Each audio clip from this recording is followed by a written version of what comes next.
Guys, there's some pretty scary looking news coming out now on the real estate market. First, you have rental demand falling by a lot. And then you have the home builders are reporting that they have huge amounts of cancellations. I mean, these are record cancellations going back even greater than the great financial crisis.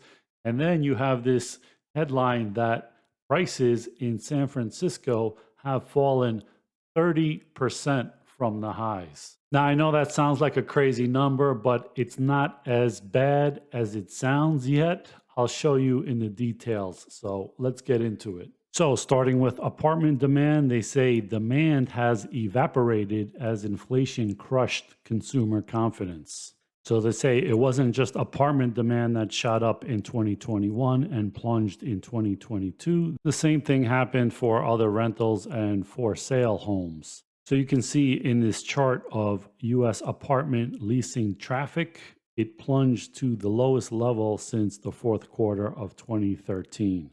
And so these are leads or guest cards created per unit by quarter. So although it's cyclical, since about 2016, it's been above 1 most of the time. Now it is plunging down to like around 0.7 per unit.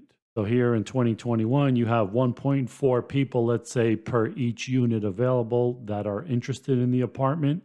Now it's down to half of that. Now into the new home sales market, the cancellation rate at some home builders have now surpassed 2008 levels. So KB Home says their cancellation rate for new homes spiked to 68%, up from 35% in the third quarter and up from only 13% in the fourth quarter.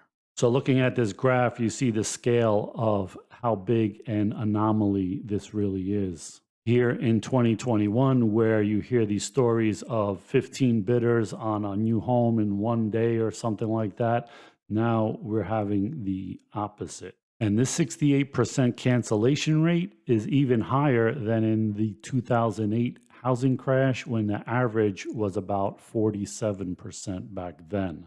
So here's a chart of single family homes under construction. And during the housing bubble, they got as high as about 984,000 a year. We're not quite at those levels, but kind of close at about 839,000 a year. And now it's starting to fall a little bit. But just like a stock, you don't want to be buying up here or up here. You want to be buying down here when nobody wants these new houses, right? Strange thing is that KB Home and DR Horton, another home builder, are actually up a good amount in the last month. And they say the reason is because they kind of look cheap at 5.8 and 4.1 price to earnings ratios for KB and DR Horton. But home builder earnings lag by about 12 to 18 months. So if their sales slow down significantly, those PEs are going to go a lot higher as their earnings fall a lot. And this is a chart of the home builder's confidence, which is the lowest it's been since about 2012. And this chart by Reventure Consulting of new and existing home sales versus mortgage rates is very interesting. So it's not hard to see as mortgage rates dropped down to the low in 2021, home sales spiked like crazy. And now that mortgage rates are reversed and went as high as like 7%, home sales are doing the opposite and dropping like a stone. Because not only is the monthly payment a lot more expensive for somebody to buy a house, but the incentive for people to sell their existing home at maybe a low 3% mortgage rate and then switch into something that has a 6.5% mortgage rate means they're going to get a lot less house than they currently have at their mortgage rate. So why switch? There is no real reason to do so. And so this is a look at the quick move-in count for new homes. The quick move-in count means homes that are being constructed that are going to be ready for sale within 30 to 60 days. So in 2020, there was about 21,000 or so. In 2021, that number fell to about 12,000. Now it's up to 32,000. So 20% up in a year or 50% up since 2020. So just like the used car market went through a bubble and now they say the prices are coming down, but a lot of people are saying, well, I don't see the retail prices coming down yet. Well, in San Francisco, supposedly the house prices plunged 30% from their peak. So sales of single family houses fell 37% year over year in the Bay Area, and in Southern California, sales fell by 48%. And in all of California, sales fell 44% to 240,000 homes, which is a little bit higher than the bottom of the housing bust in late 2007. So the number of sales are falling, but are the prices falling? Well, in San Francisco, they are.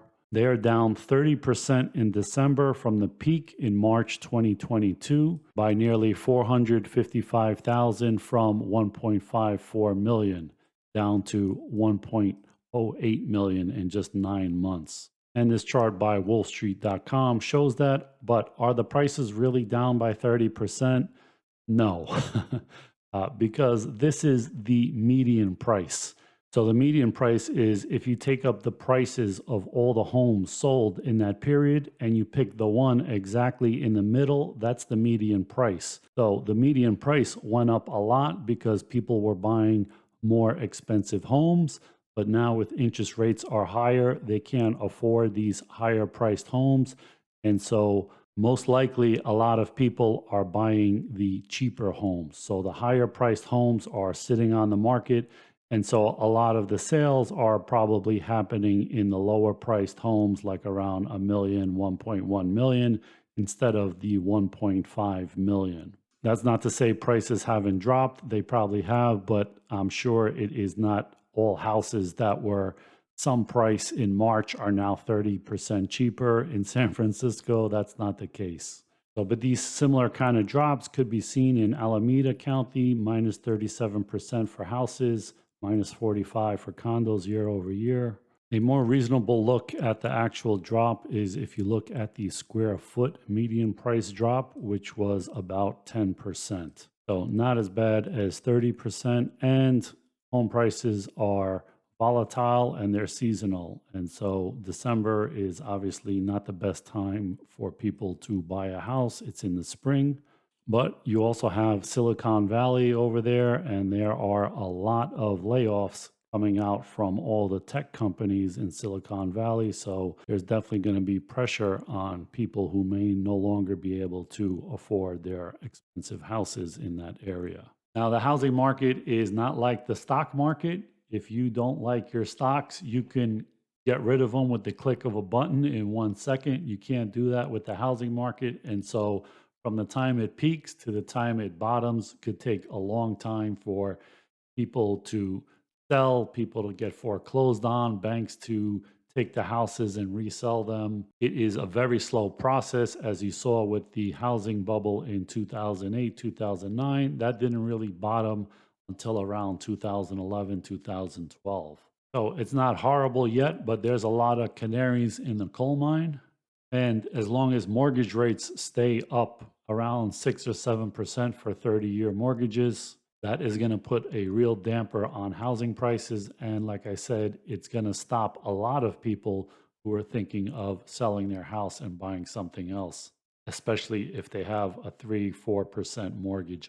So guys, be aware when you see this, that you hear these stories of these hot markets and everybody is bidding up these houses, or everybody is buying up these crypto stocks, or everybody is getting into FANG stocks. The crowd is usually wrong, especially when they're really enthusiastic about it. And that doesn't just go for the upside, it goes for the downside as well, except they're not as enthusiastic about it on the downside.